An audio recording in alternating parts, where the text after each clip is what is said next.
entonces la bienvenida a Jorge Hurtado de la redacción de Economía de France 24 para conversar sobre la óptica económica de lo que ha significado este conflicto para las economías del mundo. Jorge, muy buenas noches, gracias por acompañarnos. Vamos a analizar entonces el impacto que ha tenido la guerra de Ucrania en nuestra región, en América Latina. Bueno, hay puntos positivos y negativos en esta situación. Desde antes de la invasión, hace un año, el mundo ya vivía los efectos de las interrupciones en la cadena de suministro.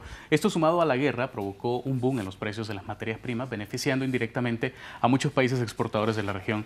La incertidumbre que provocó la guerra en Europa del Este generó las subidas de los precios internacionales, incluidos el petróleo, el gas, los fertilizantes y los alimentos.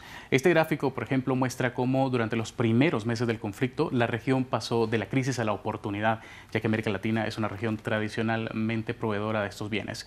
Un análisis de la CEPAL mostró cómo algunos commodities exportados por América Latina, como el carbón, triplicó su precio desde el 2018, mientras que los fertilizantes orgánicos llegaron a casi cuadruplicar su valor de 2018 a abril del año 2022. Otras materias primas que experimentaron, por supuesto, subidas significativas fueron el aceite de girasol, el gas natural y el aceite de palma, aunque los precios se fueron moderando a medida que el conflicto se extendió. Jorge, también saludo de mi parte para usted y quiero preguntarle cómo benefició esta guerra a América Latina indirectamente por el conflicto. Ya usted nos contó los impactos. Sí, bueno, el aumento de los precios de los alimentos en los mercados mundiales hizo que las exportaciones agropecuarias brasileñas, por ejemplo, crecieran un 36% el año pasado hasta los 75.000 millones de dólares. En Argentina, los principales complejos agropecuarios incrementaron los ingresos un 8,5% hasta los 46.000 millones de dólares por la subida de los precios en los mercados internacionales que supuso la guerra. Pero además de esto, de las oportunidades en el sector agropecuario, algunos países aprovecharon la coyuntura para incrementar sus exportaciones de gas, carbón y petróleo. Un ejemplo es Perú, cuyas ventas de gas natural licuado y petróleo se elevaron un 57,9% en 2022. También Brasil y Colombia aumentaron las exportaciones de petróleo. Respecto a esto, hay comentarios de parte de los analistas. Escuchemos. Hay que recordar que la recaudación tributaria generada por todo el sector minero y petrolero principalmente es un dato muy importante en esta recaudación brasileña y alcanzó niveles elevados de casi el 2,6% del PIB, algo muy por encima de nuestra serie histórica, que también ayudó a que la economía brasileña crezca más y que el gobierno pueda gastar más también. Fue un momento muy difícil para todos los países, pero en términos relativos Brasil se vio beneficiado. Brasil fue beneficiado.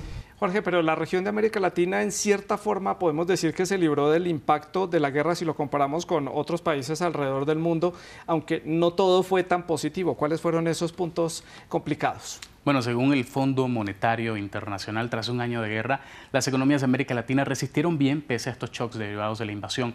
En 2022, la economía de la región se expandió casi 4%, el empleo repuntó con fuerza y el sector de los servicios se recuperó del daño causado durante la pandemia. La inflación está comenzando a ceder en la mayoría de países gracias a las subidas de los tipos de interés que llevan a cabo los bancos centrales y al descenso también de los precios mundiales de los alimentos y la energía, pero la inflación subyacente, la que excluye los alimentos y la energía por ser más volátiles, se mantiene en un nivel de alrededor del 8% en Brasil, México y Chile, incluso algo más alto en Colombia. Pero el FMI adelanta que 2023 podría ser un año difícil para América Latina. El crecimiento apunta a decrecer rumbo al 2% en un contexto de tasas de interés más altas y, por supuesto, de precios más bajos de las materias primas. Ya es un hecho que la creación de empleo, el gasto de consumo en bienes y servicios están cayendo y la confianza de los consumidores y las empresas está debilitándose. El crecimiento de la región seguirá el ritmo de Estados Unidos y también de la zona del euro, que son importantes socios comerciales. ¿Y entonces cómo se puede ver el aumento de los precios en la región? Bueno, voy a darles un caso concreto, México. Allí, justo cuando se cumple un año de la invasión, el precio del kilo de la tortilla subió 12,5% para quedar en un precio de 22,76 pesos mexicanos en las tortillerías. Durante este año de guerra, el precio de este alimento, que es esencial para la dieta mexicana, aumentó un 20%. Esto por el incremento en los precios de la harina de maíz, el costo de la factura eléctrica, el gas e incluso el transporte. Según los analistas, los precios seguirán altos en 2023 pese a los esfuerzos del gobierno mexicano para frenar esta alza. Jorge, y otro factor importante aquí fueron los fertilizantes, porque muchos de ellos son producidos justamente en Rusia y también en el este de Ucrania, que es la zona que está en conflicto, en disputa por estos dos países. Esto claramente impactó en la industria agrícola de la región. ¿Cómo? Bueno, aunque los precios bajaron desde su pico de marzo pasado, en parte es por la debilidad de la demanda, ya que los agricultores disminuyeron las aplicaciones de fertilizantes en los campos por problemas de disponibilidad. Algunos países afectados por el descenso de importaciones de fertilizantes son Honduras, Nicaragua y Perú. El sector tiene problemas de oferta como la escasez de producción en Europa, las interrupciones debidas a las sanciones a Rusia y Belarus y las restricciones comerciales también que se están aplicando a China. Un dato importante es señalar que estas sanciones comerciales tienen excepciones para los sectores alimentarios y de fertilizante con el fin de evitar efectos adversos en la seguridad alimentaria mundial, pero estas excepciones han permitido a Rusia seguir importando fertilizantes. Jorge, hoy más que nunca un agradecimiento a usted por estar con nosotros y traernos todo el resumen de cómo se ha visto afectado el mundo y América Latina gracias a este año de la guerra.